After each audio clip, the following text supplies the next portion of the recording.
Welcome everybody to Very Important Geeks, and today we are doing a unboxing and build of the Maja V2. Ooh. Now the Maja V2 is an Alice style 65% keyboard that I placed a group buy for from kbdfans probably around a year ago.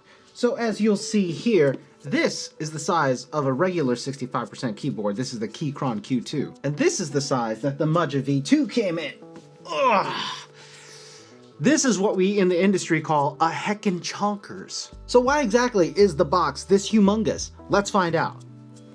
And this is what you get inside this massive box. It is large and black with this nice little holographic image on there. It says Maja V2 on the side.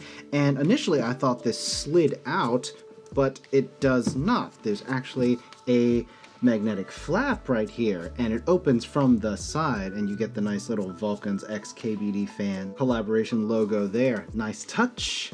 And first off, inside we have, oh, the wrist rest. Nice walnut finish on that. We get the plate foam. More foam, always nice. This is behind the PCB, and this is the PCB itself right there, ready to hot swap. And the beautiful plate. Extra gaskets. More extra gaskets and screws. The keyboard itself, the Maja V2. Look at that. And we've got the nice stainless steel weight in the back with the mirror polish, and that's what the back looks like. Beautiful. Love the little design on the back. And I'll be putting in some Durock stabs and pairing that with this nice PBT November Fog keycap set.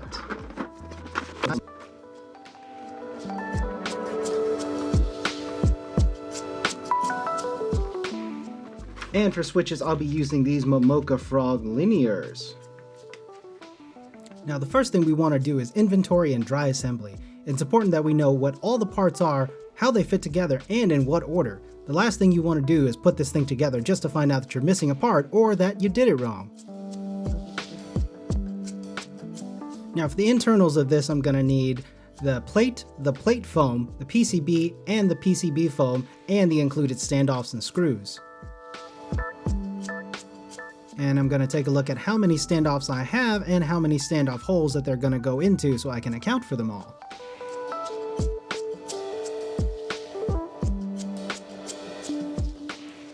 Now the Maja V2 requires screw-in stabilizers, and you'll be able to tell because the switch holes will often have two other holes flanking it on either side, one larger and one smaller. Now I'm using the Durock V2 stabilizers because they've been the most consistent and they work really well.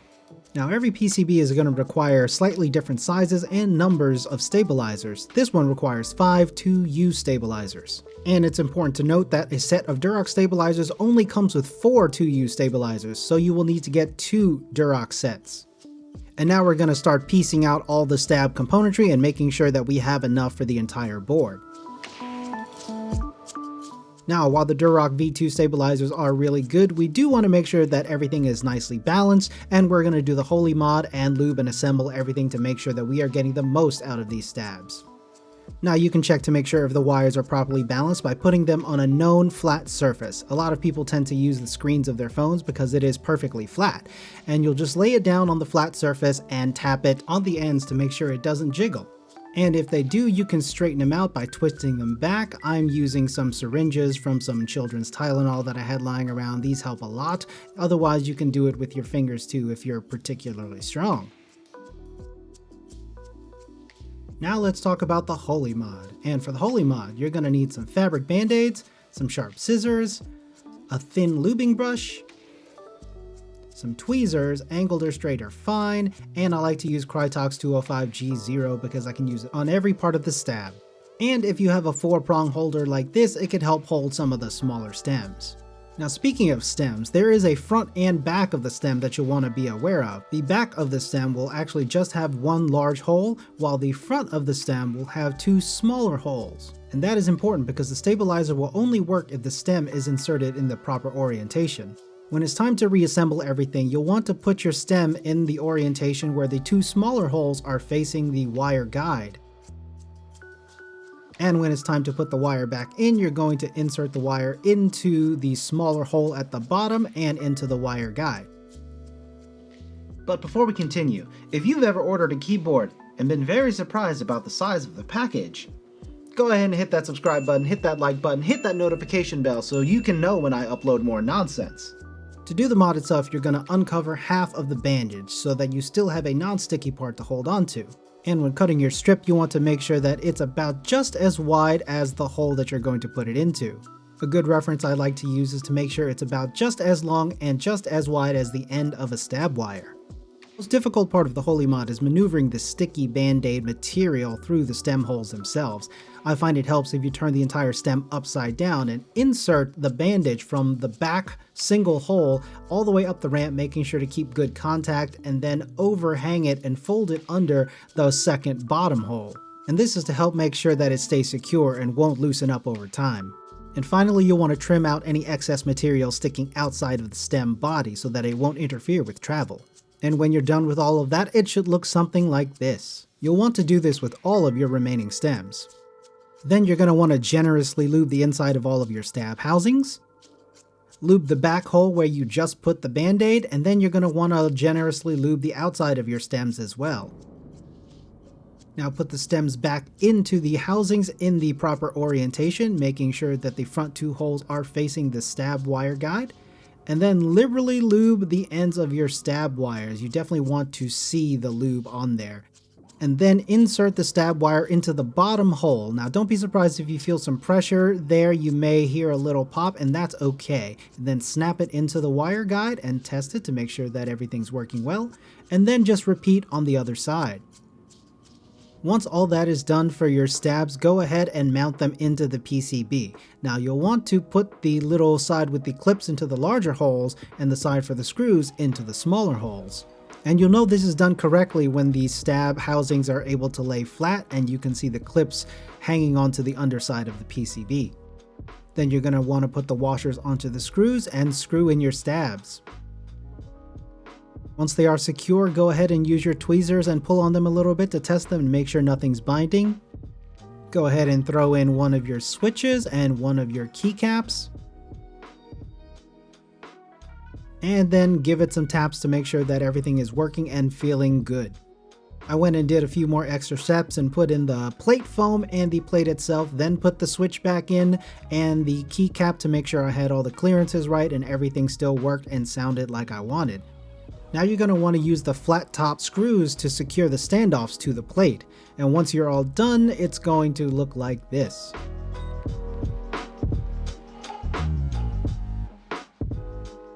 Then you're going to want to use the other screws to secure the plate to the PCB. And you'll get a little sandwich of plate, plate foam, and PCB. Now admire your smudgy mess. Okay, time to prep the case. Unscrew the case and you'll remove the top from the bottom piece, and you'll use these gasket foams to sort of fit into these little trapezoidal divots that you'll see along the bottom and top of the case. How many you use and where you put them will affect how squishy and bouncy it feels, and that's all personal preference, so do you.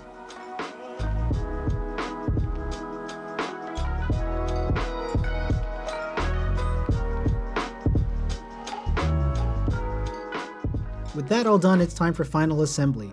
Go ahead and put the case foam down on the bottom there, and then you'll want to secure the daughter board. You'll want to do this using the 4 longer screws, and as you're securing them down, double check to make sure that the USB-C socket is properly aligned. And to do away with our smudgy smudgies, we're just going to use some isopropyl rubbing alcohol and some Q-tips to clean that up. Reassemble the case and go ahead and drop your switches in.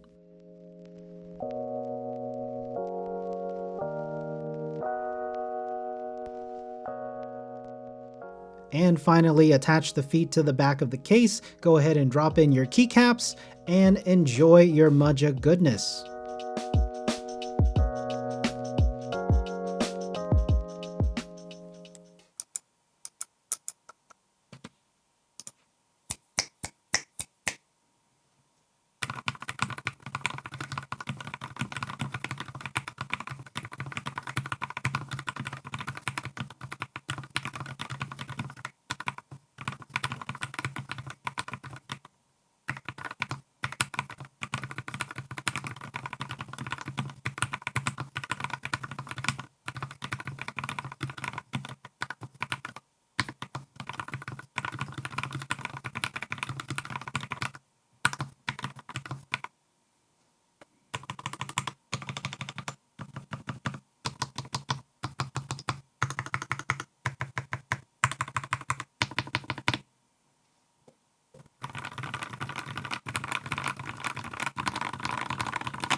And after all that work, I decided I didn't like the frog, so I switched over to Naevy Tactiles.